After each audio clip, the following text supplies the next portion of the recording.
Olá, vamos dar seguimento ao nosso evento. Uma missão difícil dessa mesa agora, depois da sequência de excelentes reflexões que a gente vem tendo, não apenas nesta manhã, mas desde ontem. É a razão pela qual eu queria saudar a todos, parabenizando ao Guilherme pela organização do evento, junto com o Anderson. Inegavelmente um dos maiores talentos da nova geração de processualistas aqui da casa, o Guilherme, um estudioso rigoroso e com afinco do novo código e dos temas processuais que a gente tem, e dizer que é sempre uma satisfação participar aqui dos eventos do Centro de Estudo Jurídico,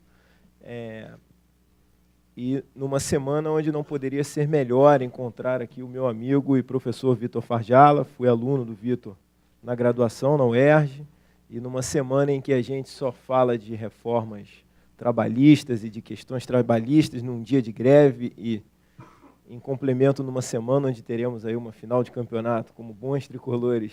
Então, não teria um momento melhor para encontrá-lo como essa semana. E também é uma satisfação muito grande estar aqui com o nosso amigo Diogo Medina Maia, também um estudioso do processo coletivo e testemunhando aqui uma confidência feita pelo Anderson antes, de que o professor Paulo César Pinheiro Carneiro, que esteve ontem aqui expondo, registrou que o Diogo foi, no tema de tutela coletiva, o melhor orientando que ele já teve na Universidade do Estado do Rio de Janeiro. Então, tem um trabalho que foi publicado sobre a ação coletiva passiva e que é referência e de leitura obrigatória para todos, de modo que manteremos aqui o desafio de termos reflexões boas, mas certamente pela autoridade dos meus dois amigos que exporão agora sobre os temas, a gente acredita que vai trazer também excepcionais reflexões. Vamos começar pelo Diogo com a ação coletiva.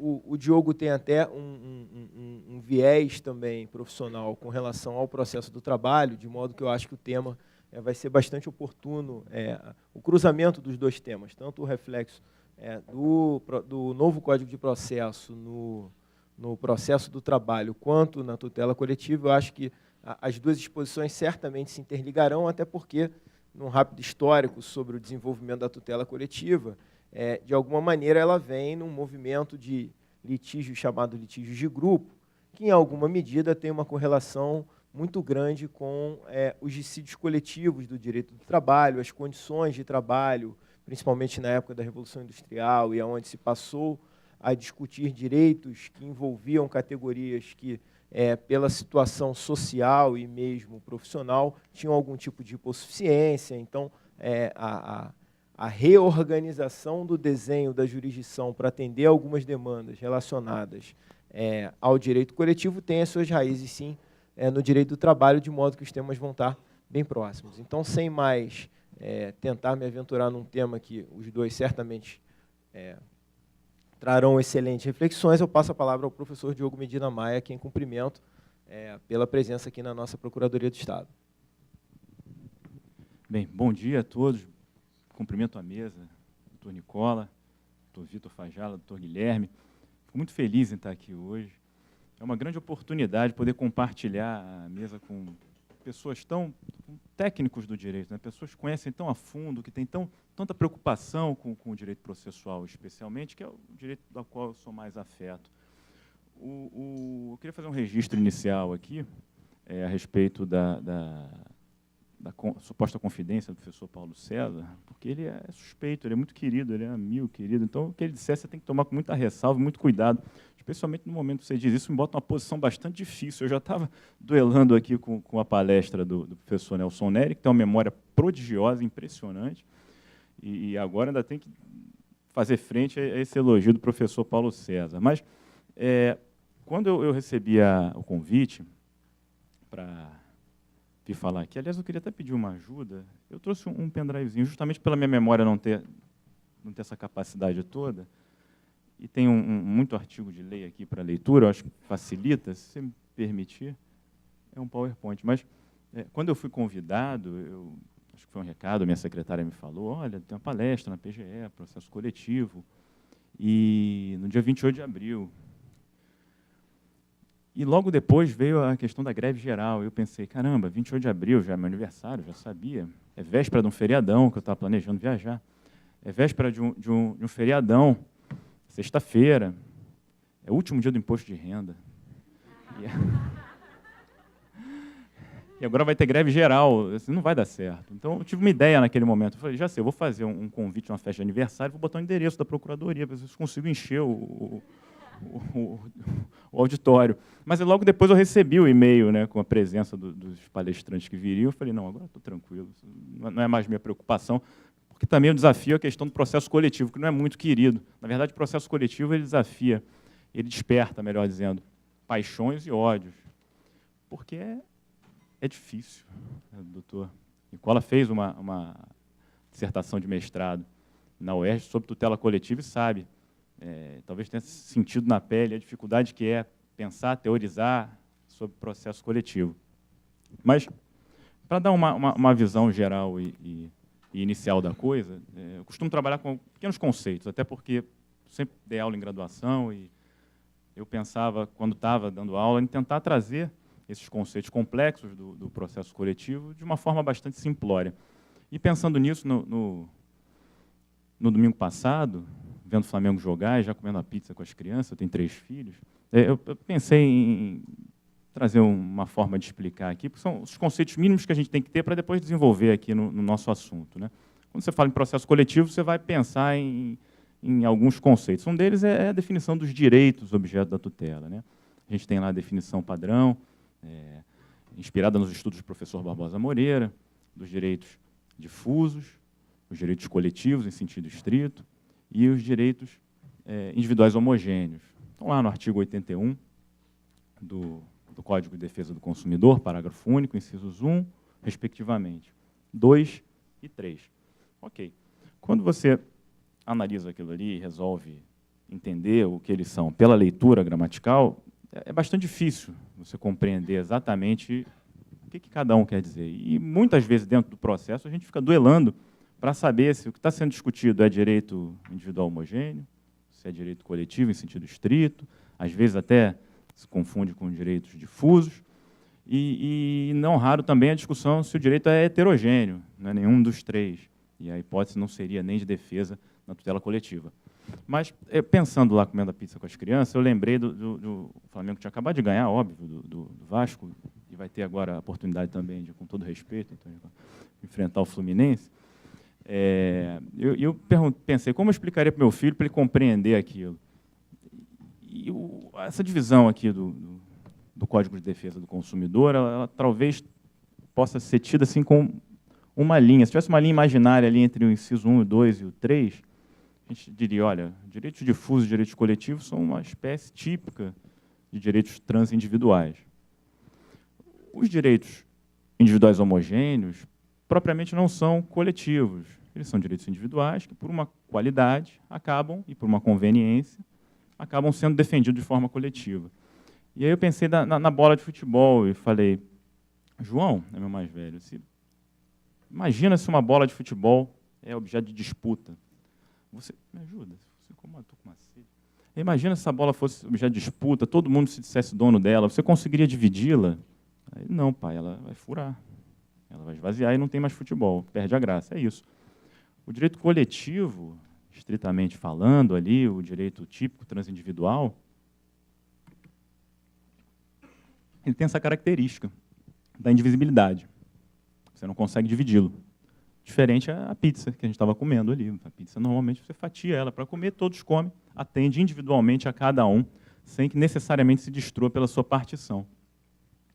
E, quando você olha para o 1 e 2, ali, você pensa na bola de futebol. São direitos que não podem ser divididos, sem que você provoque algum caos ali no sistema. E, no terceiro, a pizza. Você divide plenamente. Qual a diferença, então, do 1 e do 2 entre a bola de futebol? E aí é legal o exemplo, por exemplo. Se você estiver pensando numa bola de futebol que pertence ao Flamengo, torcida do Flamengo, você tem a nação rubro-negra. O que caracteriza o difuso? Ali na última parte, pessoas indeterminadas. Por quê? Porque a quantidade é tão grande, talvez, ou pelo que o direito pertencer a todos, que você não consegue exatamente saber quem é quem. A nação rubro-negra é o Brasil, praticamente. Então, nós temos aí a bola de futebol dos torcedores do Flamengo como os interesses ou direitos difusos. Agora, se, por exemplo, você tivesse do outro lado o time, em respeito à mesa do Botafogo, você já teria ali, você já sabe que a bola pertence aos 50 ou 60 torcedores do Botafogo. Então, você tem o grupo bem definido. E assim eu fiz quando eu levei meu filho a primeira vez ao Maracanã, num jogo de Flamengo-Botafogo, porque ele sempre soube que ele era flamenguista, porque o pai, a mãe, o avô, a avó, puro sangue flamenguista. Mas ele precisava entender que ele era flamenguista. Então, vamos ao jogo do Botafogo, termina-se o jogo, foi até um empate, mas com um sabor de vitória. E aí eu olho e falo, João Gabriel, olha lá, você tem a opção, você pode escolher qualquer dos dois times. Tem esse aqui, que pega aqui desse lado onde a gente está, até o outro lado, mais ou menos assim, os 350 graus do campo, que está gritando, berrando, e tem aquele pessoalzinho ali de preto e branco. Qual que você quer ser? E aí sim, ele virou flamenguista com convicção. Então, esse é um bom exemplo para a gente não esquecer aqui a definição de interesses difusos, interesses coletivos, são aqueles direitos indivisíveis, porque você não tem como dividi-los sem afetar mais de uma pessoa, se todos forem donos da bola, e a indeterminação é o fator preponderante para você entender se o direito ele é difuso, se pertence a todos, e muitas vezes a ninguém, como a gente costuma ver o patrimônio que é superindividual. E os interesses coletivos, não, eles são indivisíveis, mas pertencem a um grupo grande, às vezes até, mas plenamente identificável, porque a gente envolve a relação jurídica base, como uma forma de vincular ou de formar o grupo, categoria ou classe. Agora, os direitos individuais homogêneos, a gente voltando para a pizza, depois do jogo, é aquela história, você pode comprar pizza em fatias, você pode comprar pizza inteira. Se você tem pessoas que vão comer 8 fatias, é muito melhor você comprar a pizza inteira. Se você tem 3 pessoas, cada um vai comer um pedaço, é melhor que você compre as 3 fatias. Então, por que para a gente foi interessante naquele dia comprar a pizza inteira? Porque era muito melhor, a gente já sabia que ia comer as 8 fatias, para a gente é mais barato, para quem vende é mais prático, mais interessante. Então, por alguma conveniência, algum fator positivo, algum fator vantajoso, você faz com que aquele direito que é divisível, que é plenamente segmentável, ser decidido de forma conjunta. E aí você tem a possibilidade de produzir efeitos para além daquelas pessoas que estão ali, titulares do direito, figurando no processo. Outro conceito importante para a gente entender no processo coletivo e mapear bem o terreno que a gente está trabalhando, e é importante porque o processo coletivo ele quebra muitos conceitos tradicionais do processo individual. Então, se a gente começar a pensar no processo individual, você enlouquece. Vão ter coisas ali que não fazem sentido. Então, você tem que começar a pensar no processo coletivo. O outro é a legitimidade. A legitimidade, pelo nosso sistema, por padrão, se definiu como identidade da pessoa que figura no processo com o titular do direito ou da obrigação correspondente. O que isso quer dizer? Se eu digo que essa água é minha, eu tenho uma relação com essa água que não é processual, ela é minha propriedade, tem a ver com direito material, sou titular do direito de propriedade dessa garrafa, eu ajuizo a ação para defender a minha propriedade. Então, eu estou igual, sou eu estou igual ao direito material. Quando isso acontece, quando a identidade é absoluta entre a titularidade do direito ou da obrigação correspondente, a gente chama de legitimidade ordinária. E aqui a legitimidade que a gente fala é ad causam, para o processo coletivo nesse momento. Então, eu tenho a legitimidade ordinária, eu sou o titular do direito, eu sou a parte que figura no processo. Quando essa situação ela é diferente, ou seja, quando o direito que se põe em debate, ele vai além daquela pessoa que figura no processo, ou mesmo é até diferente do direito próprio daquela pessoa que figura no processo defendendo, você começa a debater sobre um outro conceito de legitimidade, que é a legitimidade extraordinária. E isso obviamente, tem muita discussão a respeito dos tipos de legitimidade, especialmente no processo coletivo, porque lá no processo coletivo, normalmente quem defende o direito não é o titular. Vamos pegar um exemplo do Ministério Público. Ministério Público defendendo consumidores. Ok, o procurador, eventualmente, pode ser um consumidor, mas ele está ali como instituição, Ministério Público, defendendo o direito de outrem. Essa é a regra lá. Então, a regra no processo coletivo é invertida. A regra é que a pessoa que apareça no processo para defender não seja o titular da relação jurídica material. Ok. Mas a regra mãe, a regra geral que existe, que seria a cláusula de legitimidade padrão que a gente tem como referência, é o CPC. Que tanto de 73, quer dizer, que o de 73 não se preocupava com o processo coletivo, e o de 2015 não se preocupou tanto, mas se preocupou alguma coisa. E a regra está ali. Essa é a regra, está ali o artigo 6º, ninguém poderá pleitear em nome próprio direito alheio, salvo quando autorizado por lei. Então, a regra é, no meu nome, eu me defendo. Eu posso defender, no meu nome, direito de outros? Posso, desde que autorizado. Perfeito. No CPC novo, ele mudou um pouquinho, mas você vai ver que a essência é a mesma. Ninguém pode pleitear direito alheio, em nome próprio, salvo mediante autorização. E essa diferença, na parte final, a gente vai conversar mais para frente. Esses dois conceitos são fundamentais para a gente evoluir na conversa aqui. Também tem muitas questões concernentes à coisa julgada, porque ela é uma balança na legitimidade. Quanto mais você permite que uma pessoa, que não é o titular do direito, defenda o direito em juízo, menos você terá vinculação aos efeitos da decisão, contrariamente àqueles que seriam os reais interessados. E quanto mais você tiver modos de aferir se aquela pessoa que vai a juízo, aquela entidade que vai ao processo defender direito alheio, ou aquela pessoa, quem quer que seja, quanto mais você tiver a possibilidade de aferir se ela vai defender adequadamente, maior será a vinculação do resultado do processo coletivo. Mas esses dois conceitos de legitimidade e dos direitos coletivos, como conhecemos no nosso ordenamento jurídico, são fundamentais. A gente vai depois fugir um pouco deles aqui. Dito isso, o processo coletivo ele veio, assim, numa perspectiva histórica bem resumida. Você está contando? Eu acabei esquecendo de marcar aqui, tá marcado. Numa perspectiva resumida, ele veio já de uma crise da jurisdicionalização de alguns direitos, sob aquela ótica antiga de que assim, o princípio da inafastabilidade da tutela jurisdicional significa que tudo tem que cair para dentro do processo. Então, nós temos que resolver tudo.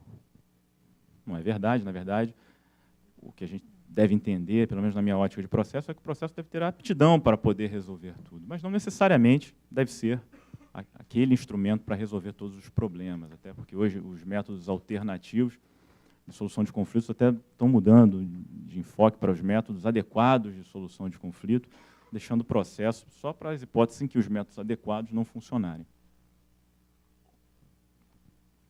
Mas veio sim lá naquela onda de acesso à justiça, a segunda onda, estudos do professor Mauro Capelletti, meados do século passado para cá, e veio o processo coletivo, pensando ali, sim, olha, há direitos aqui que nós estamos começando a reconhecer, que são os direitos de todos, que não são bem jurisdicionalizáveis, não são bem resolvidos dentro do direito processual. Temos que resolver isso. E também temos que trazer o cidadão, naquela época, na onda geral de renovação da justiça, temos que trazer o cidadão também, ele tem que litigar. A gente pode lembrar dos juizados especiais, né? A história do venham litigar, e agora, assim, pelo amor de Deus, chega de litigar, não aguento mais, porque é óbvio, você tem que trazer, porque você tem que mostrar que você está disponível. Só que você tem que administrar depois o problema. Quando ele vem para dentro, você tem volume. Você não administra as empresas, você tem que administrar a justiça. A justiça ela tem que ser administrada. Então, havia, efetivamente, esse espírito. E o espírito, sim, claro, de melhor efetivar a tutela, que ela fosse uma tutela mais eficaz. O professor Paulo César tem um estudo sobre acesso à justiça, que fala dos princípios, que a tutela fosse útil, operosa, que a informação fosse bem difundida para que o jurisdicionado pudesse entrar na justiça. Nesse pacote vem o processo coletivo, e a gente fala lá do nosso microsistema de processo coletivo, que começou com a Lei da Ação Civil Pública, em 85, depois o Código de Defesa do Consumidor, numa parte processual, que traz a tutela coletiva como um instrumento de defesa dos direitos coletivos. E aí a gente começa a repensar, porque o processo ele é instrumento, né?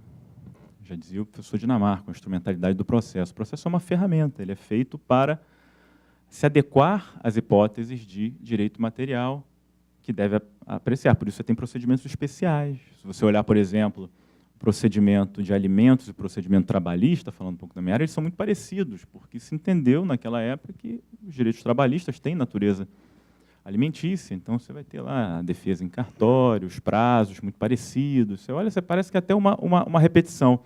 E as ferramentas elas têm que ser adequadas àquilo que elas se propõem a ser usadas. Se você olhar nas ferramentas naturais que a gente usa dentro de casa, você tem uma chave de fenda, você tem um alicate ali que você usa, elas têm a sua função.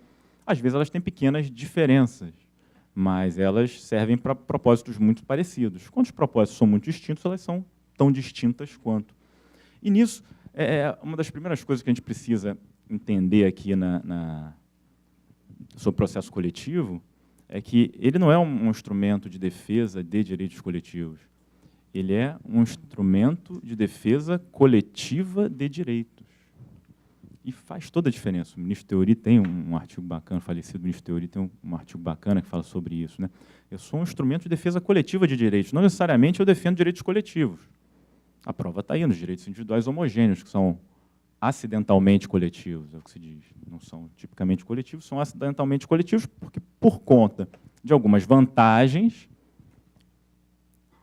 eles são defendidos por meio da ação coletiva. E aí tem uma crítica que se põe muito ao CPC novo, né? Eu fui provar, botei lá, usei muito útil, por acaso, uma das grandes invenções do ser humano, o Ctrl+F, né? Ctrl+L, Ctrl+.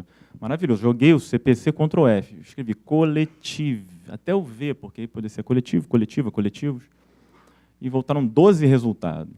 Eu falei, caramba, 12 resultados. Será que o CPC esqueceu do processo coletivo integralmente? Porque, às vezes, pode ser utilizado não como processo, como qualquer outro significado. E lá, se você pegar esses 12 resultados, um é um título de um artigo que foi vetado,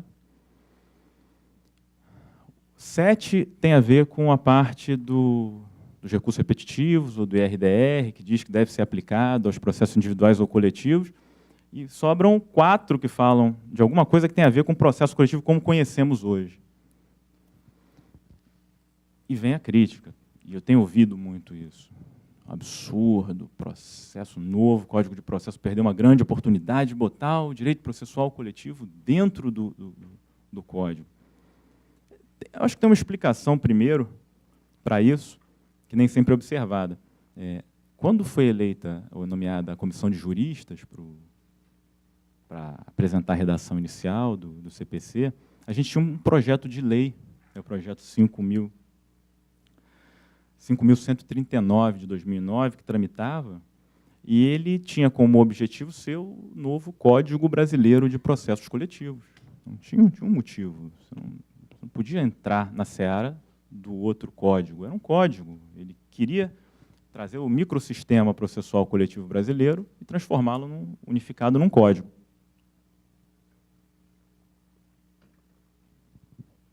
Então, tem uma explicação inicial. E eu acho que tem uma segunda explicação também. O processo coletivo, nesse aspecto, ele lembra muito o direito do trabalho.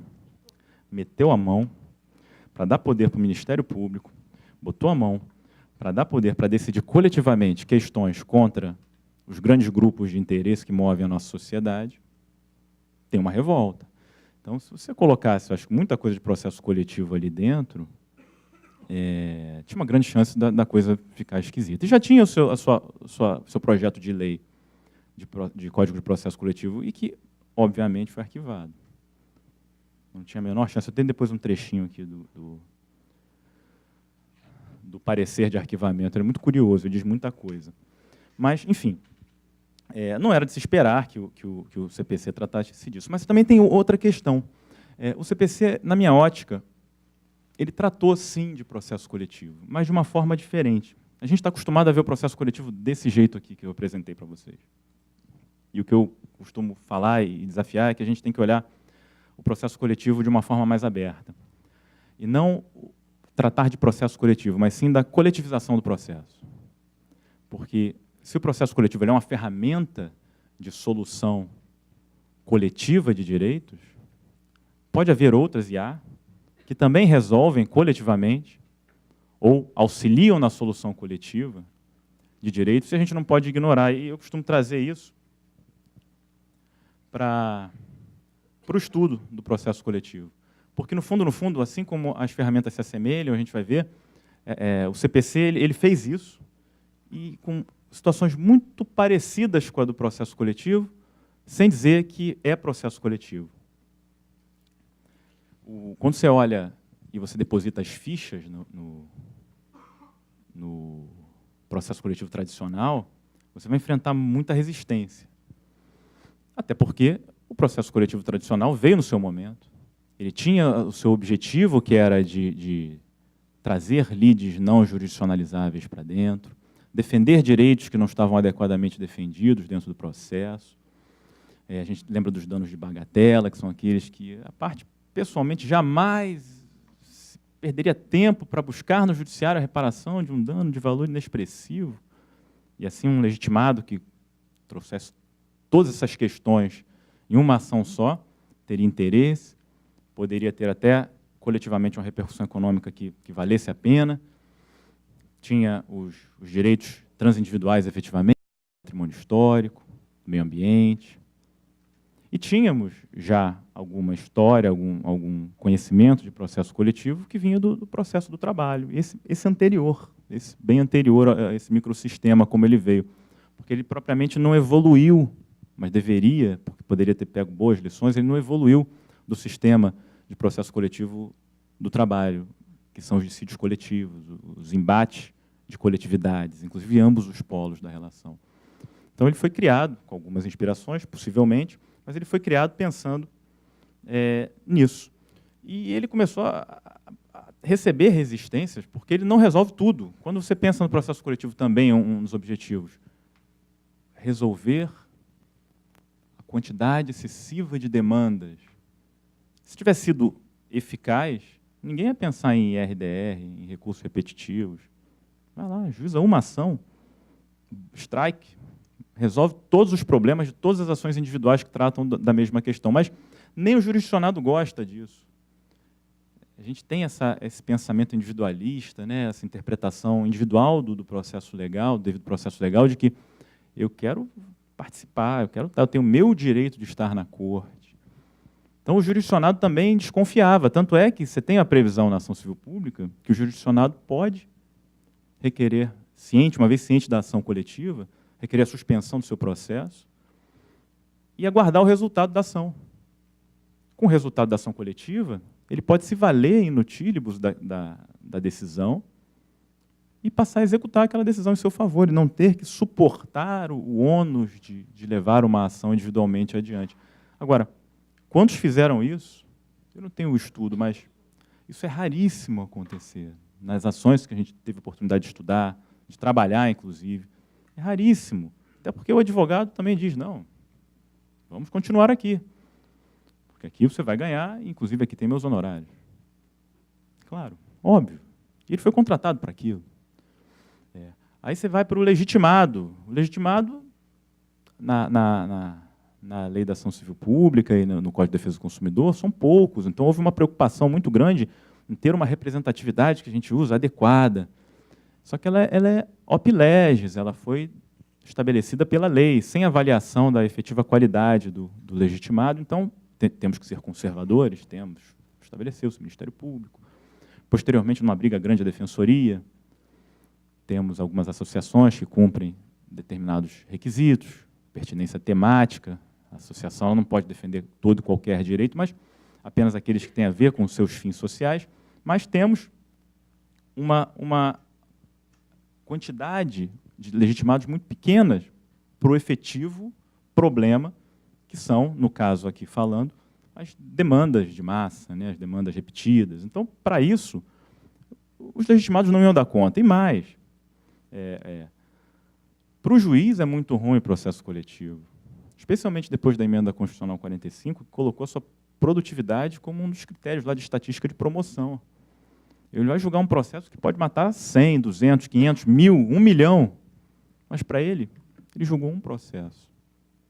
Tanto é verdade que quando o CPC veio com a ordem cronológica de conclusão para julgamento, o que eu mais ouvi foi isso. Imagina, eu vou explicar para o jurisdicionado que eu atrasei o julgamento do processo dele, porque entrou uma ação civil pública na minha frente, eu tive que ficar lá uma semana, um mês estudando aquilo, e fiquei um mês sem julgar nenhum outro processo. É uma ótica individualista da ação coletiva, que foi uma ótica que acabou acontecendo. Pensou-se naquele momento no processo coletivo para resolver tudo. O processo coletivo resolve muito, mas não resolve tudo. Por isso eu costumo dizer, a gente deve falar mais do que processo coletivo, mas sim na coletivização do processo, pensar nos instrumentos que nos auxiliam a resolver coletivamente as demandas, porque tem um viés, sim, de defesa de direitos específicos, tem, mas tem um viés de administração da justiça aí que a gente não pode deixar de analisar.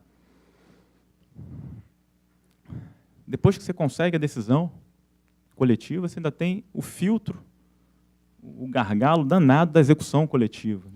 Então, até nisso, então, nem para o próprio jurisdicionado que se valeu da decisão coletiva, o processo coletivo ele se mostrou de fácil manejo. Ele pode ser eficaz, mas ele não é nitidamente fácil manejo.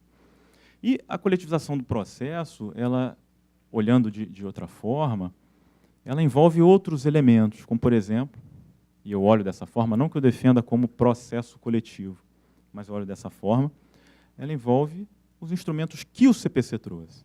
Então, se disser, o CPC fechou os olhos ao processo coletivo, não, eu acho que ele deu uma dinâmica diferente à coisa. Ele focou muito mais na coletivização do processo, que pode ser, em certo aspecto, defendida de forma positiva, como a isonomia, o direito de você saber e conhecer as teses, porque elas, bem pacificadas e pacificadas da forma como pretendido, podem chegar ao jurisdicionado de forma mais fácil, e chegando ao jurisdicionado de forma mais fácil, elas orientam a sua atitude, a forma de você agir, porque você vai saber melhor o resultado do ato que você pratica. Então, quando você cria esse tipo de solução, você prestigia que a pessoa possa resolver o seu problema sem ir ao judiciário. E é o que eu chamo de direito de não estar em juízo. Você tem o direito de estar em juízo? Lá o CPC diz que sim, o princípio do devido processo legal, one day in court, nos elementos nucleares do devido processo legal. Mas você tem também o direito de não estar em juízo. E ele pode vir do direito de você se fazer representar, mas tecnicamente dizendo substituir por um terceiro dentro do processo, ou pode também pelo fato de que a jurisprudência espalhada e conhecida, seja boa, seja média, e às vezes até sendo ruim, ela vai dar ciência e vai orientar a forma como temos que agir. Tem algumas coisas que são inatas. A gente sabe muito bem como a gente deve agir perante o nosso próximo. Às vezes não sabe muito bem também, não. Mas, enfim, a gente sabe que se a gente ferir o colega, a gente pode praticar um ilícito, não só civil, como criminal. Mas tem determinadas coisas das relações sociais que são de difícil compreensão. E quando a gente começa a conversar com pessoas que viveram momentos distintos da sociedade, aí fica mais difícil ainda, porque quanto mais você vai ganhando experiência, você quer também ter uma certa tranquilidade de fechar as estruturas do seu conhecimento. Quando você fecha as estruturas do seu conhecimento, o ideal para você seria que eles se mantivessem imutáveis até você morrer. E te dá uma paz enorme, especialmente quando a cabeça passa a não ajudar tanto. Mas a sociedade muda o tempo inteiro, cria instrumentos novos, e dizem que o direito está sempre um passo atrás das mudanças sociais, né? O direito material. O direito processual, então, ele está 2, porque ele espera a modificação do direito para depois ele pensar como resolver aquela questão.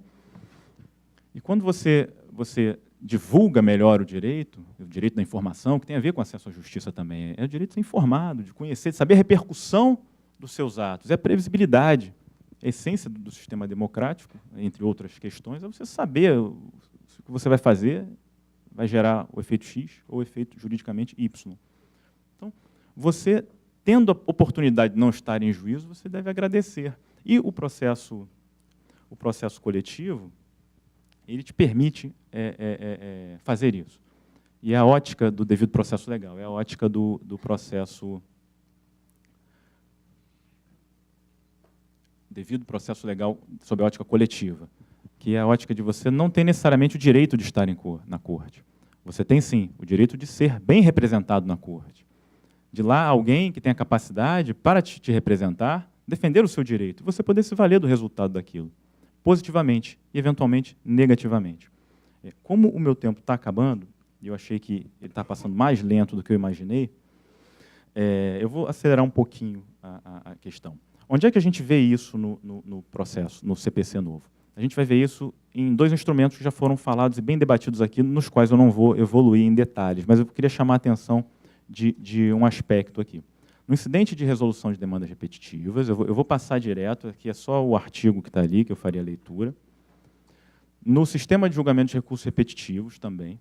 E você pode ter essa ótica coletiva, não preponderantemente, mas até no incidente de assunção de competência que diz que não cabe, que são para as hipóteses em que não há demandas repetitivas, mas ele tem um caráter preventivo. Você vai ver isso também no sistema de julgamento constitucional, de repercussão geral, em que os critérios são vastos, tem a ver com o interesse social, com as repercussões econômicas, mas muitas vezes eles vão levar em consideração também a quantidade de litígio que ocorre no cenário do judiciário. Mas se você olhar eles aqui comparativamente, eu fiz um quadrinho só para ter uma ideia, você tem algumas coisas que os assemelham ao processo coletivo tradicional. E é aquela questão da ferramenta. Quando você está com uma ferramenta, você é uma chave de fenda ou é uma chave Phillips? Ambas são compridinhas, fininhas, só que a pontinha de um é um pouquinho diferente da pontinha do outro. Um desenrosca parafuso que tem fenda, o outro que tem a cruz. Mas se você olhar ali, ó, o IRDR, tanto recursos repetitivos quanto a ação civil pública, elas têm a participação do Ministério Público. Elas dizem, inclusive na ação civil pública, se o Ministério Público não for parte, não for o autor, ele participará. Se você pensar na parte do caso do abandono, e até o professor Nelson Nery teve a oportunidade de falar aqui sobre essa hipótese, se eu eventualmente desistir do meu recurso, o que acontece? Me parece que aqui a ótica ela pode ser tida daquela forma, e é uma forma individual de ver, é o meu direito de dispor, é o meu direito de não querer continuar o recurso, mas eu vejo esses instrumentos como ferramentas de solução coletiva de conflitos. E quando você fala da ferramenta de solução coletiva de conflitos, a ação civil pública, lá no artigo 5º, parágrafo 3º, ela diz que se o legitimado, normalmente uma associação no caso, abandonar a ação, outros legitimados serão intimados a assumir a titularidade. Ele não está na mão necessariamente da parte, porque a parte ali ela está defendendo direitos de outros, direitos de pessoas que vão além daquela pessoa que está figurando no processo. Isso acontece no recurso repetitivo, no IRDR, no momento que diz que se abandonar o processo, ou se você desistir do recurso, a tese continua sendo julgada. Porque me parece que ali, não é propriamente, tecnicamente falando, um sistema de substituição processual, mas a pessoa que está ali figurando, aquele processo que foi eleito como um processo para ser julgado, ele é um processo que está ali, naquele momento, para aquela função específica, substituindo todos os demais naquela tese. Na minha ótica, o resultado disso poderia ser, inclusive, julga esse processo e a parte existe dos efeitos daquele processo para o seu próprio processo, mas a causa será julgada. A divulgação ampla também é uma característica que assemelha os três instrumentos. Você tem a divulgação dos bancos de dados, dos dispositivos normativos relacionados no IRDR, no recurso repetitivo, e o artigo 94 da ação civil pública, o edital de publicação nos meios de comunicação social para divulgar a situação, que é coletiva e pode ter interessados que não estão figurando no processo para que eles tomem ciência daquilo. E a suspensão dos processos relacionados é uma questão que também tem na ação civil pública de uma forma diferente. Alguns entendem melhor, outros pior, mas eles assemelham os institutos. Você suspende os recursos no IRDR ou no recurso repetitivo, você suspende o julgamento das ações no IRDR, e na ação civil pública, o titular de uma ação individual que se assemelhe, que tenha repercussão na coletiva, pode requerer a suspensão da sua própria ação. Quanto a outros aspectos do processo coletivo em si, o tradicional que a gente está acostumado a ver, tem duas previsõezinhas só no CPC, que é o artigo 139, que diz que quando o juiz verificar o excesso de demandas repetitivas, ele pode, deve, é uma repetição do CPC antigo, deve intimar o Ministério Público, a Defensoria, para, se for o caso, promover a promoção promoverem a propositura da ação coletiva respectiva. A Defensoria Pública, no artigo 185, foi reconhecida, como já era na Lei da Ação Civil Pública, como uma legitimada defesa dos direitos individuais e coletivos dos necessitados. Agora, a questão do arquivamento, do projeto de lei que falava sobre, intencionava ser o Código Brasileiro de Processos Coletivos, ela é curiosa, e ela mostra efetivamente aqui como é visto o processo coletivo tradicional. Ele trata aqui, eu vou fazer a leitura, está na tela, em suma. Né? A proposição não resolve o problema do modelo atual das ações civis públicas, gera insegurança jurídica em escala inimaginável, fomenta a ida irresponsável a juízo para a defesa de interesses coletivos sem qualquer garantia de que esses interesses estejam sendo bem representados, expõe toda a economia, toda a sociedade e todos os indivíduos ao risco de se tornarem réus de uma ação em que serão tratados como párias, do começo ao fim do seu longínquo fim. Esse é o parecer de arquivamento do projeto de lei que intencionava ser o projeto de Código de Processos Coletivos. E concluindo aqui, mas são 3 aspectos aqui para finalizar, do que o novo CPC trata sobre processo coletivo. Ele tentou, ele não conseguiu, e ele tentou com bastante ênfase em inserir a hipótese de conversão das demandas individuais em demandas coletivas. O que é isso? Identificando, a gente, no estudo do direito processual, a gente identificou que há algumas ações que o Poder Judiciário não repele, mas elas propriamente não são ações individuais típicas. Como, por exemplo, lá no exemplo da bola, imagine que um torcedor do Flamengo resolvesse defender a bola. Ele, quando estava defendendo a bola, na verdade, ele estava defendendo a bola para todo mundo. Então, ele estava, dentro daquela ação individual, defendendo o que está iluminado aqui no inciso 1º, um direito que tem alcance coletivo em razão da tutela de um bem, no nosso exemplo, difuso, cuja ofensa afete a um só tempo as esferas jurídicas do indivíduo e da coletividade. Então, entendeu-se por bem lá na Câmara dos Deputados, porque isso não estava no Senado, de que deveria, ou poderia, seria vantajoso, converter essa ação individual em coletiva. Depois ele deixa as questões individuais dele para uma ação própria. E você transforma isso num processo coletivo e pronto, você tem a possibilidade dessa repercussão ser favorável a todos os interessados. E a segunda hipótese é que a gente conhece muito quando estuda processo, que é quando você tem a dificuldade do litisconsórcio unitário no polo ativo. Você está litigando, a decisão ela vai repercutir igualmente para outras pessoas, você não consegue botá-las no polo ativo. Então, entendeu-se que seria vantajoso transformar essa ação também, até pela isonomia da decisão, numa ação coletiva. Essa proposição da Câmara teve uma emenda no Senado, não passou, houve uma emenda supressiva que foi aprovada, mas ela mesmo assim apareceu lá na redação para ser sancionada pela Presidente da República e foi vetada. Ela não passou, mas era uma tentativa, e a gente fala na primeira aí das ações pseudo-individuais.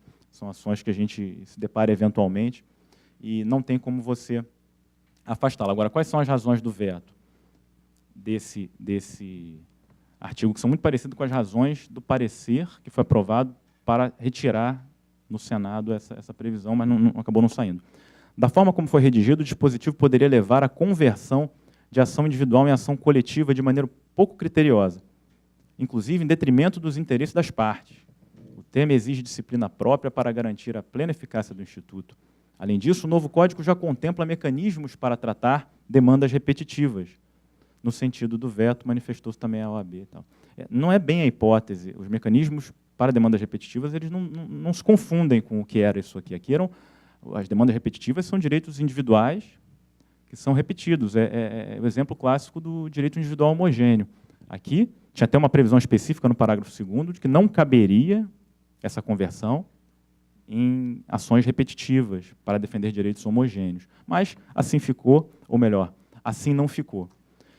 E as duas outras alterações do CPC, que eu acho que são valiosas para o processo coletivo e propriamente não chamam a atenção do processo coletivo, elas envolvem, uma, a legitimidade, e a outra, a capacidade de ser parte.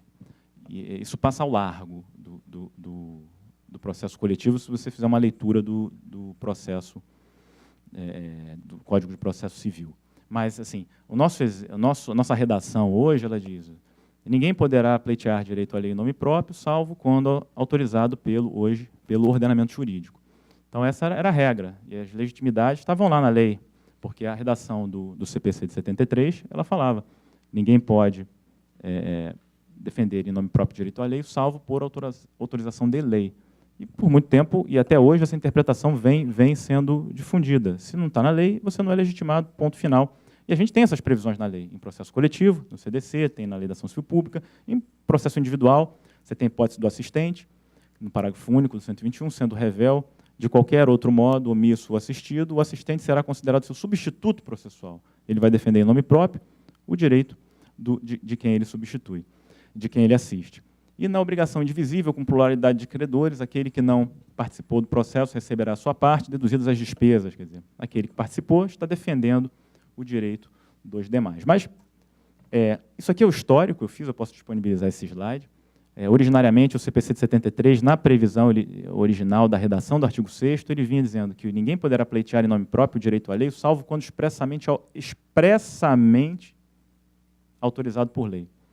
Esse expressamente ele foi retirado de uma emenda no Senado, porque esse expressamente, ao que consta, e eu lembro o professor Barbosa Moreira dizendo isso nos seus trabalhos, era uma reprodução do texto do CPC italiano, que vinha com essa previsão estrita de autorização deve ser expressa na lei. Saiu.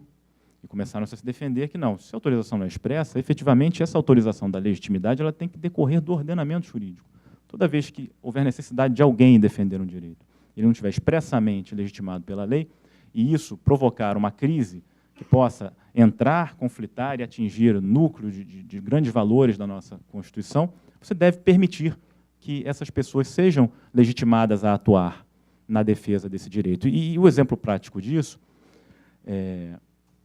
eu vou passar, assim que falar dessa alteração, no CPC, a redação original do PL era que manteria essa redação original do CPC de 73, a aprovada, ninguém poderá pleitear direito à lei em nome próprio, salvo quando autorizado por lei, e no CPC, redação que passou, redação vigente, foi a da emenda no Senado. Ninguém poderá pleitear direito à lei em nome próprio, salvo quando autorizado pelo ordenamento jurídico.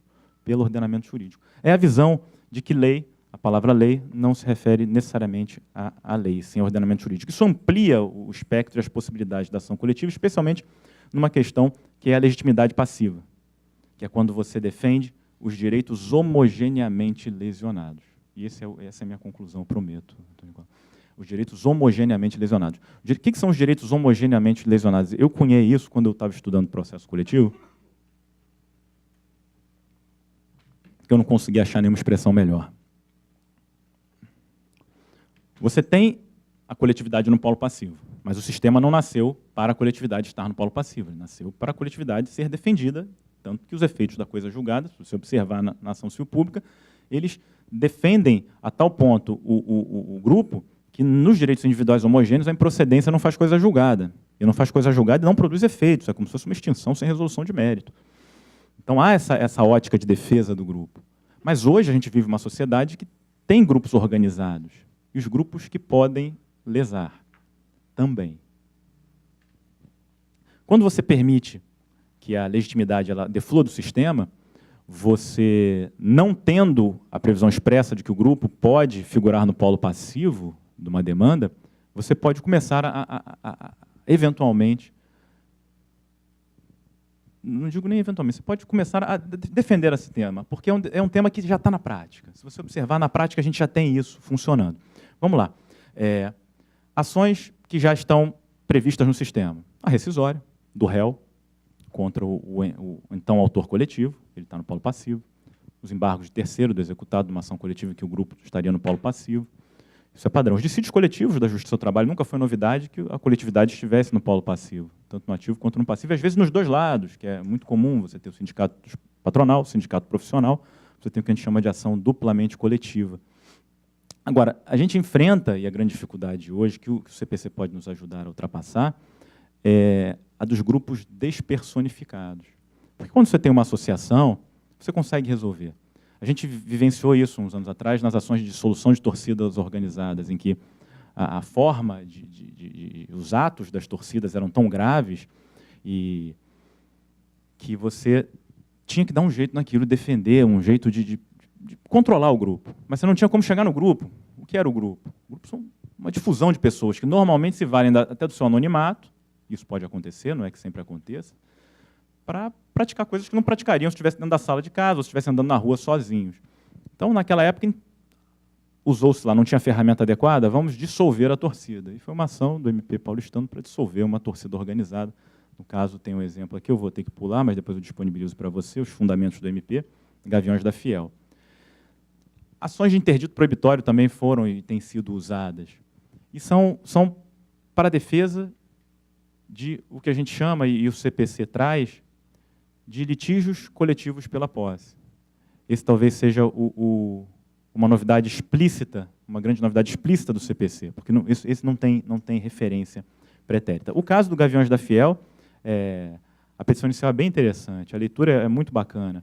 E o tempo não me permite, mas assim, jogar aqui um pedacinho do que ele diz, assim, a emboscada, está falando de um episódio, o promotor, a emboscada foi tão perfeitamente planejada e executada que não há como atribuir tal operação a torcedores isoladamente considerados, muito pelo contrário, pois o ato tão perfeito somente poderia advir de uma associação bem organizada e estruturada, dotada das características de estabilidade, ânimo definitivo, verticalização hierárquica e planificação premeditada de estratagemas de atuação coordenada. Outro caso interessante também de atos grupais, esses são virtuais, esses são muito mais interessantes, porque eles são muito mais presentes. A gente tem o caso a gente tem os flash mobs, alguém já deve ter ouvido falar dos flash mobs. Todo mundo se reúne, filma, dança, faz uma coisa bacana, um vídeo e joga na internet. Você tem os hate mobs também, que as pessoas se organizam, às vezes em redes sociais, são membros do grupo, para lesionar, para agredir terceiros. No caso da Maria Júlia Coutinho, foi um grupo, os grupos, o maior deles chega a 65 mil usuários, isso é incontrolável. Se estruturam seguindo uma hierarquia militar, um administrador equivale a um general, o restante dos membros a soldados que devem obedecer a ordens. Só que foi um ataque cibernético, um ataque racista contra a Maria Júlia Coutinho, que aconteceu no ano passado. E aqui, essa é uma reportagem que eu trouxe, e ele diz o seguinte: a ordem do ataque a Maju começou a ser planejada cerca de 2 semanas antes de sua execução. Os comandantes da Boring era um chat privado, arquitetavam uma estratégia para aparecer na televisão. E aí a outra parte que está iluminada. Pode ser um ataque homofóbico, racista, ou qualquer coisa grande que chame a atenção. Dias depois veio a convocação. É a convocação feita por uma rede social. Os soldados da Boring foram ordenados a inundar ou flodar, na noite de quinta-feira, dia 2 de julho, a página da jornalista Maju com comentários racistas. Na avaliação deles, o ataque foi um sucesso. Então, quando os grupos se unem, e hoje a gente tem uma facilidade muito maior de formar grupos não personificados do que a gente tinha muitos anos atrás, eles podem provocar lesão. E, normalmente, a resposta que vinha era o seguinte: não, isso é caso de polícia. E a vítima? Como é que fica a vítima? Então, você tem como resolver algumas questões legitimando grupos. E como você legitima o grupo? Com a capacidade de ser parte, agora expressamente reconhecida no CPC de 2015. O CPC de 73, ele dizia, olha, a capacidade de ser parte é quando você, assim, de forma bastante resumida, quando você está dentro de uma relação que você precisa judicializar, e essa é a minha última mesmo. Você precisa judicializar. Você não tem personalidade jurídica, você é despersonificado, você pode dar capacidade para você figurar dentro do processo, sem que você tenha necessariamente a personalidade jurídica. Então, você não tem a teoria da desconsideração da personalidade jurídica, você cria a capacidade, a personalidade judiciária, que faz com que você possa figurar no processo. O CPC, no artigo 75, ele previu lá no inciso 9, diferentemente do seu predecessor, que é a sociedade sem personalidade jurídica, que dizia antes, são representadas em juízo, né, pela pessoa a quem couber a administração dos seus bens. Agora ele diz, a sociedade e a associação irregulares e outros entes organizados sem personalidade jurídica se representarão em juízo pela pessoa a quem couber a administração dos seus bens. Isso significa que hipóteses como, aqui eu vou trazer, rolezinho, Diretório Central dos Estudantes da UERJ, que foi o caso da invasão da UERJ, e demais ocupantes, Vamos Geral para o Shopping Tamboré, integrantes do Movimento Sem Teto, e alguns comerciantes identificados, e todos os proprietários de comércio no centro da cidade de Baturité, são réus que apareceram em processos judiciais efetivos dessa forma, sem identificar nomes. Eles podem, efetivamente, ter a capacidade de ser parte para figurar no processo e responder. Como operacionalizar isso? Vai ficar para uma próxima palestra. Muito obrigado, professor Nicole. Desculpa o tempo que eu demorei ter cedido aqui um pouquinho, mas é assim.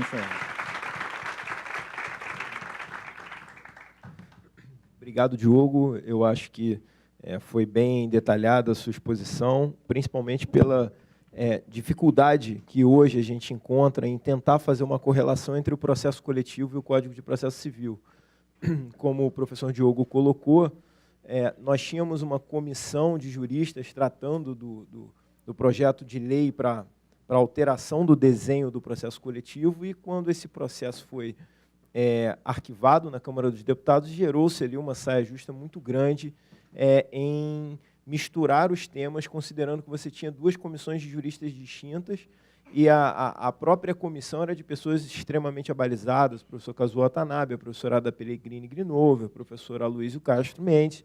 Então, houve realmente ali, na linha da história que o professor Nelson Neri contou com relação ao projeto de alteração do Código pelo STJ, você também teve ali algumas situações de desconforto que levaram o novo Código de Processo a não ter previsões de direito coletivo, e isso acaba sendo algum problema. É bem verdade que o microsistema proposto pelo projeto 5.139 tinha algumas inovações que é possível que o nosso ordenamento ainda não tivesse preparado. Então, tinha a possibilidade de ampliação da causa de pedir a qualquer tempo, a possibilidade de deferimento de medidas de ofício pelo juiz de tutelas, independentemente do pedido da parte. Então, eram temas um tanto quanto polêmicos, inclusive, por essa razão, eles também não foram internalizados no Código de Processo nem para tutela individual. Então, vejam que há uma sensibilidade com relação a isso. Teriam outros pontos sensíveis aí que valeriam a pena discutir, mas, pela questão do tempo, eu passo imediatamente para o professor Vitor Farjala, para que fale a relação do Código com o processo do trabalho, e aí, no final, a gente tenta debater e abrir para as perguntas, se as condições de tempo deixarem, e a fome dos senhores também.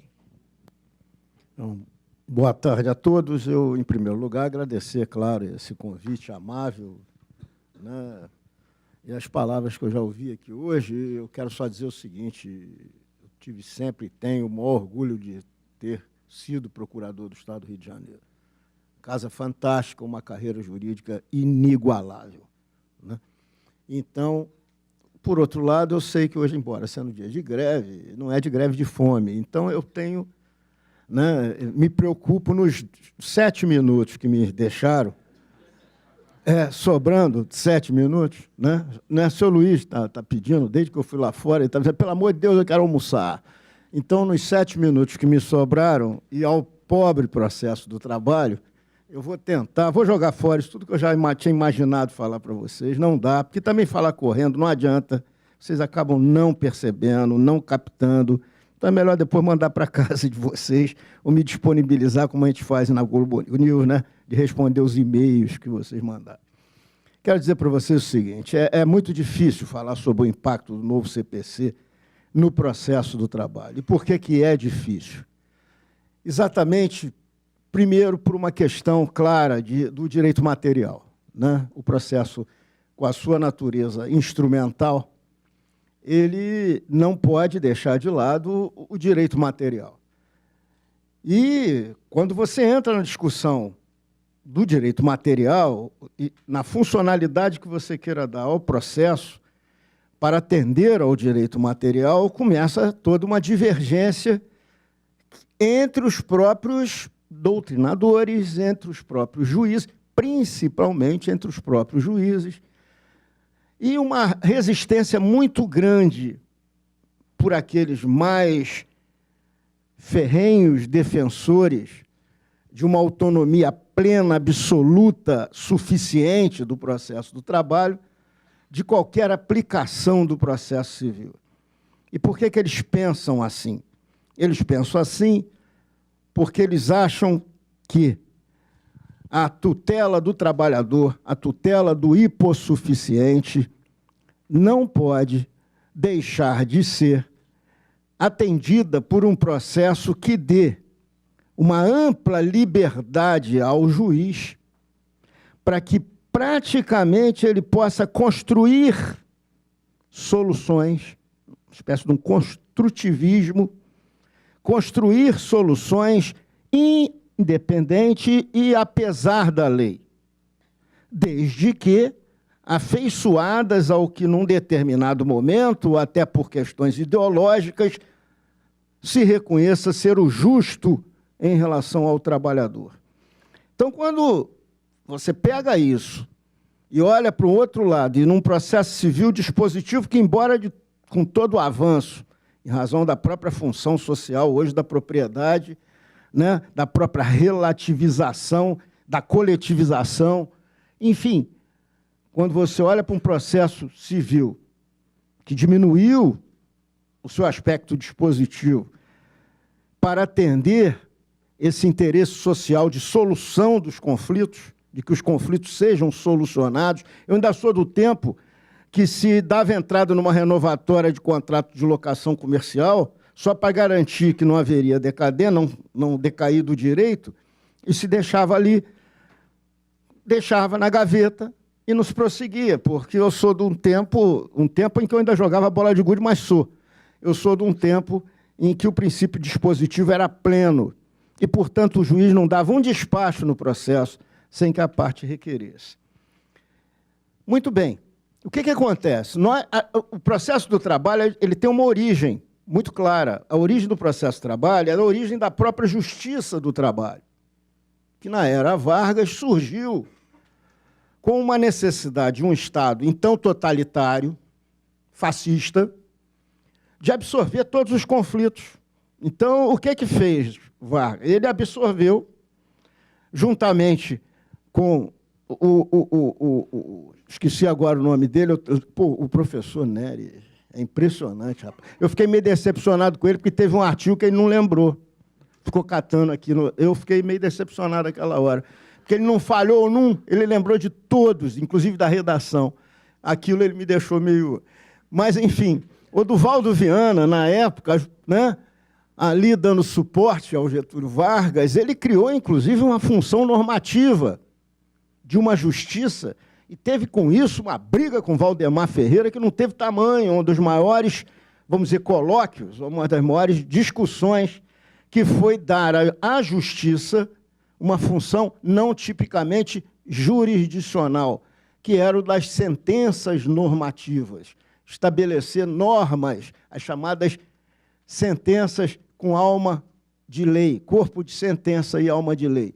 Então, houve uma discussão. Vejam desde quando já se discute que a justiça do trabalho e o processo do trabalho são metidos a trazer inovações e novidades que não atendem aos princípios básicos e primados, mais do que chancelados do processo civil. Então, desde essa época, já se criou um enorme problema.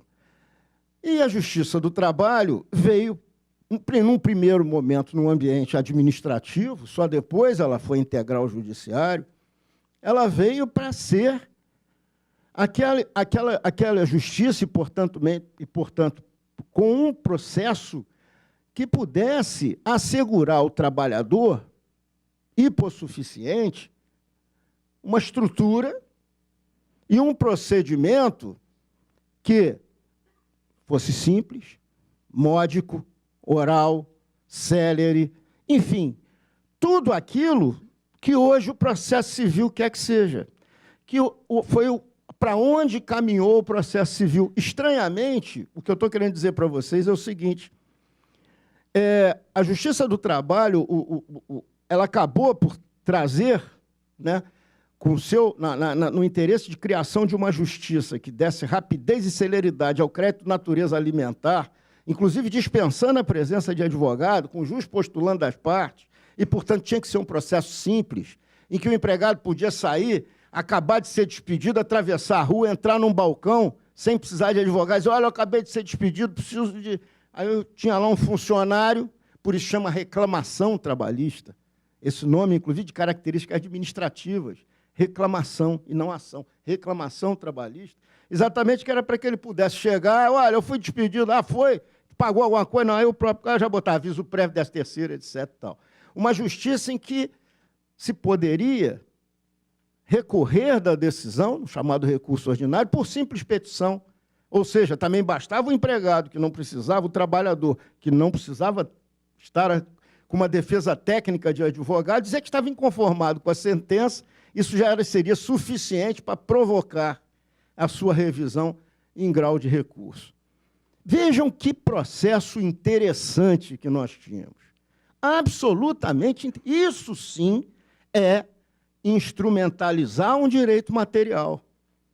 Porque se queria dar ao trabalhador não um direito material apenas, mas a possibilidade da satisfação desse direito material quando lhe fosse negada pelo empregador, com a celeridade que se impunha.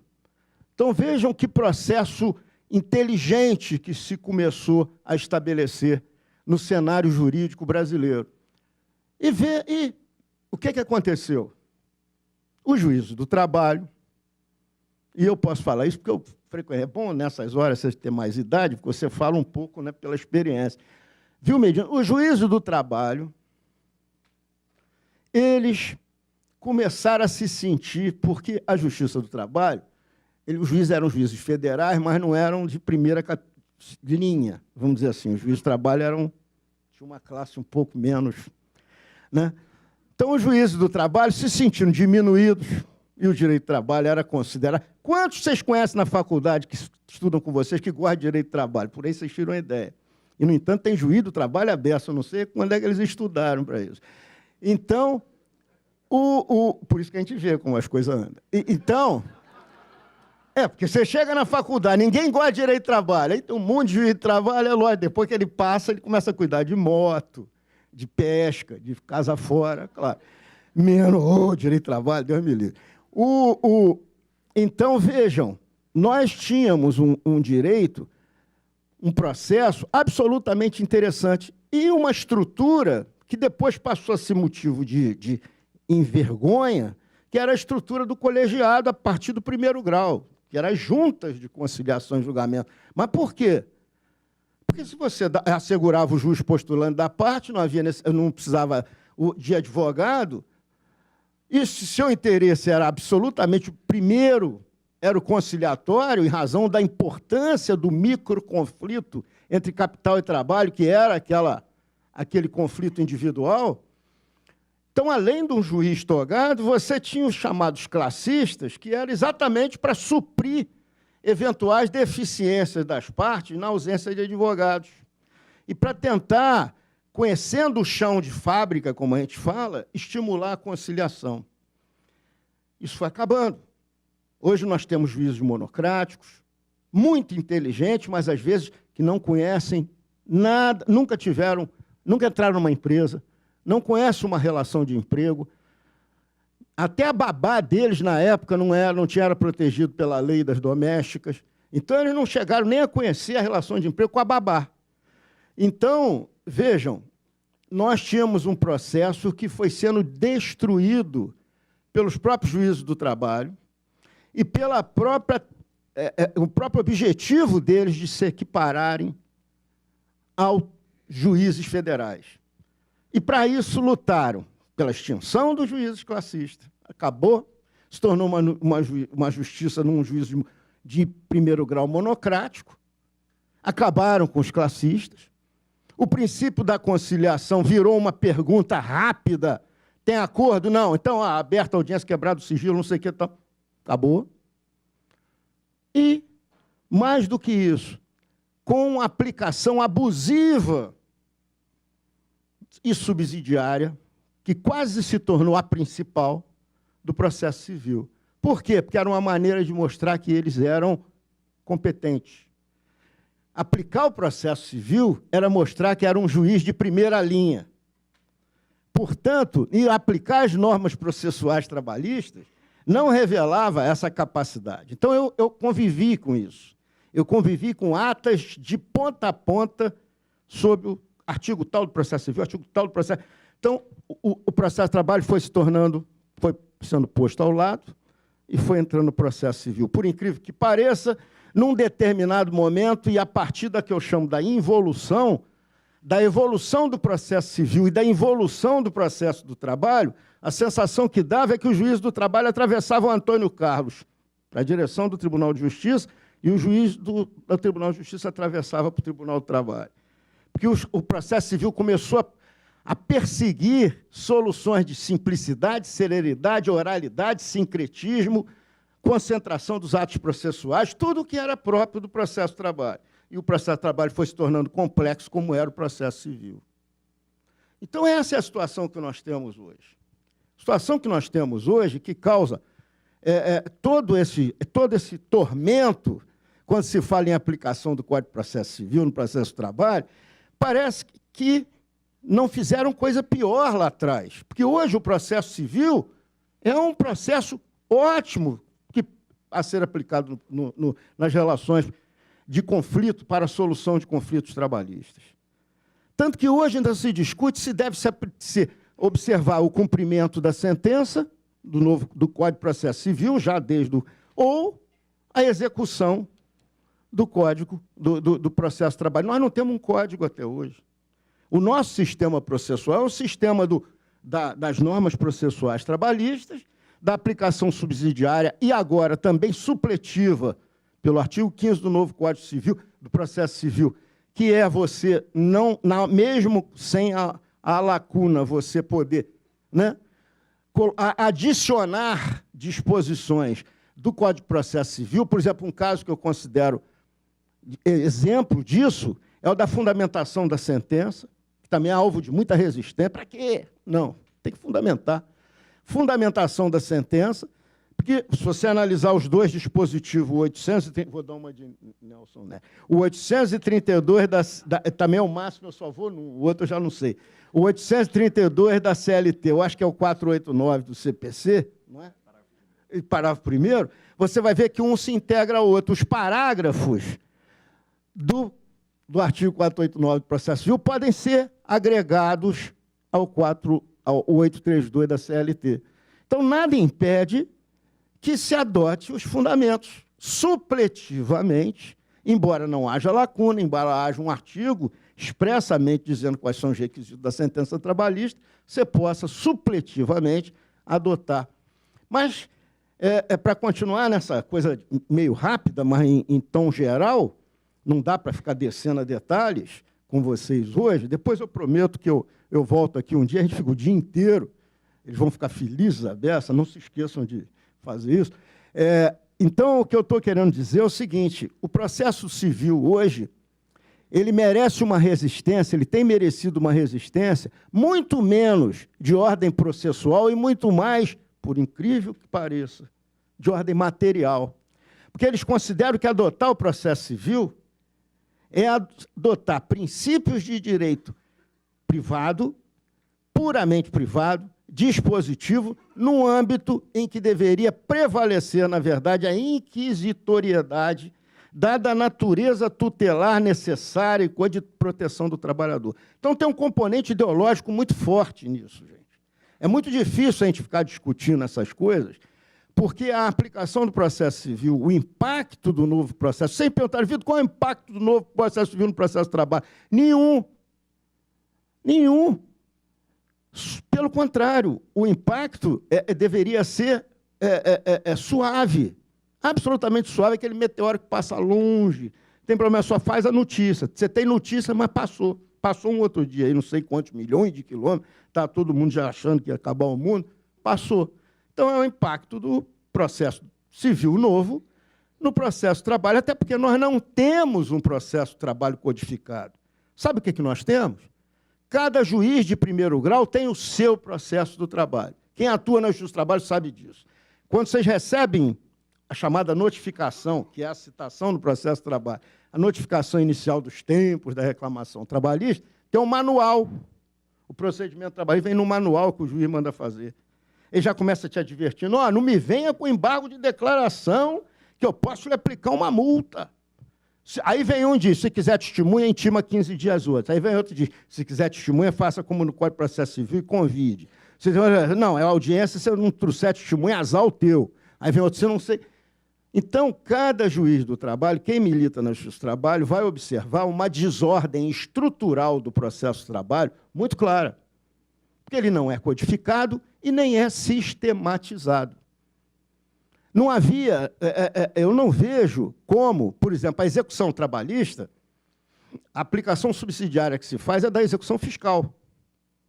exatamente pela importância do crédito, pela natureza do crédito e interesse, né, naquele crédito, na satisfação do crédito para a fazenda pública e do crédito alimentar.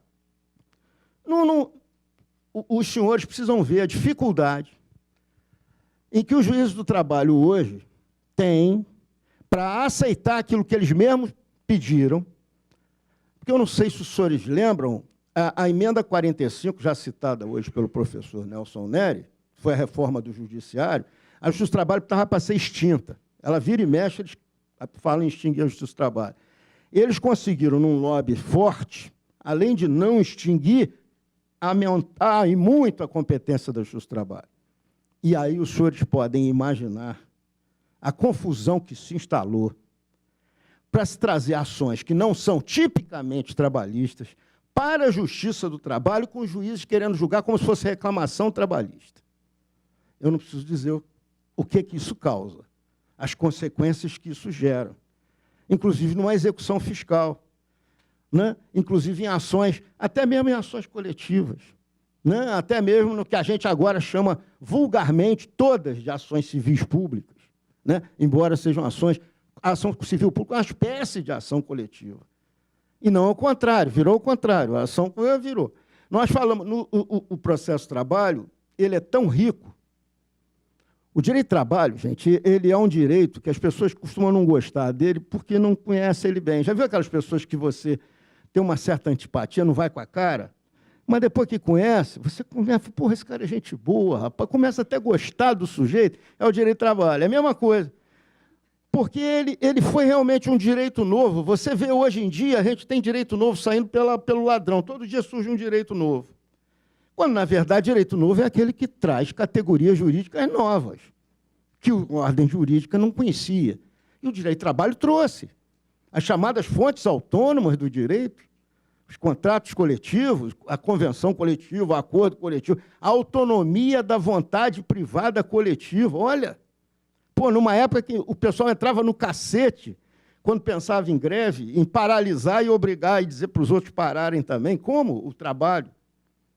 Então, você surge com uma categoria jurídica nova, autonomia da vontade privada coletiva, própria e apta a celebrar os contratos coletivos que vigorariam nos contratos individuais de trabalho, que, portanto, não é nem o nosso direito coletivo propriamente dito, mas é um direito coletivo do trabalho, né? Que é esse que provoca um processo que é o chamado nosso dissídio coletivo.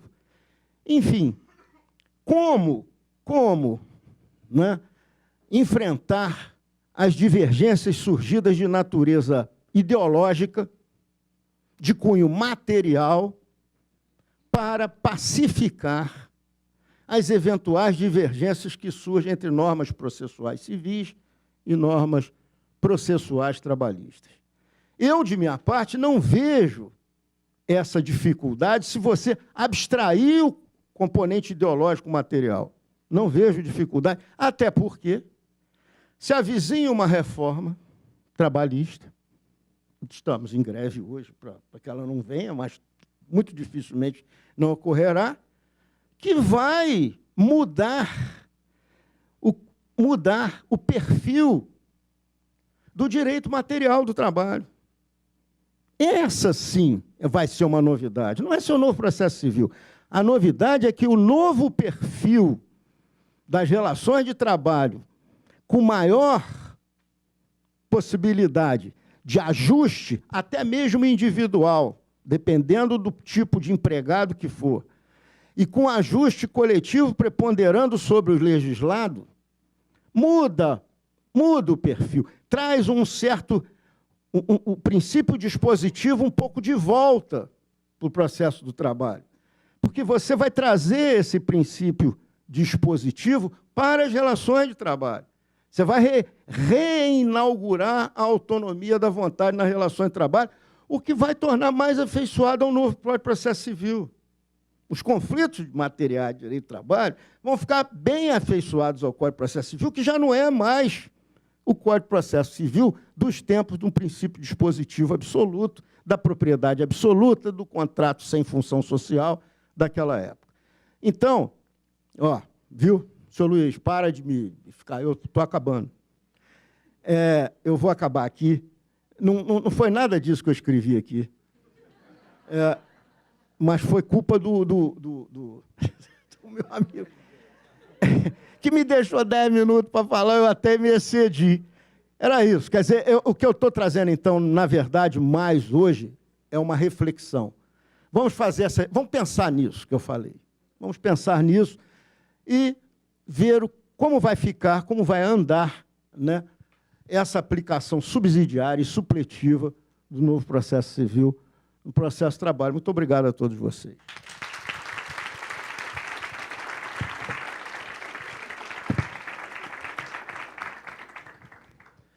Bom, obrigado, Vitor.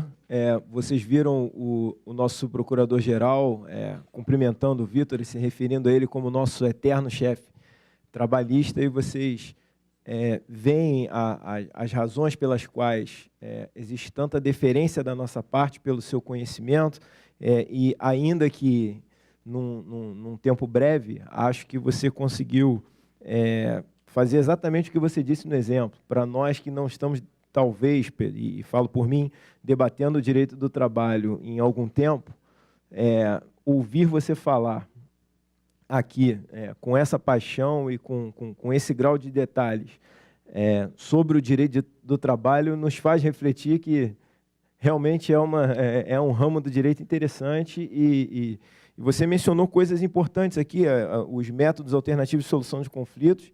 A gente fica aqui discutindo no ramo do processo civil, e isso já vem no direito do trabalho de longa data, a questão da execução, e acho que hoje a gente também vive um dilema com relação à questão de execução, porque a gente fala na execução fiscal e a gente fala na execução trabalhista, que originariamente tinham sistemas que eram para privilegiar o método de cobrança para a satisfação mais rápida. E o que nós vimos foram, ao longo do tempo, reformas processuais que tornaram a execução do crédito privado de forma muito mais efetiva e célere do que dentro desses dois ramos do direito. E aí, até hoje, a gente tem problemas, porque no campo da execução fiscal, por exemplo, ainda se tenta argumentar a especialidade da LEF para não se trazer alguns institutos do Código de Processo, e a gente continua hoje com grandes dificuldades de solução. Você também falou uma questão do aspecto inquisitorial aí do processo em relação aos direitos em jogo, e acho que se aproxima também do próprio método com o qual se tenta discutir os direitos coletivos, especialmente na ação civil pública, se tenta trazer esse viés inquisitorial, e há alguns anos atrás não se estava o ordenamento preparado para isso, e acho até que essa razão também contribuiu para aquele arquivamento do projeto de lei. Acho que se fosse no momento em que vivemos agora, com um florescer muito grande da sociedade de se tutelar o patrimônio público, acho que o cenário hoje seria diferente, acho que a gente teria aí um lobby talvez um pouco diferente na tramitação desse processo legislativo. Eu queria agradecer a todos vocês pela presença e pela paciência até essa hora, e o elevado público, considerando também as dificuldades de hoje e até essa hora, significa que, de fato, o evento foi um sucesso. Eu queria abrir aí para 2 perguntas para vocês, para o professor Diogo ou para o professor Vitor. Se tem alguém que queria, o Guilherme também tem tido a prerrogativa da primeira pergunta.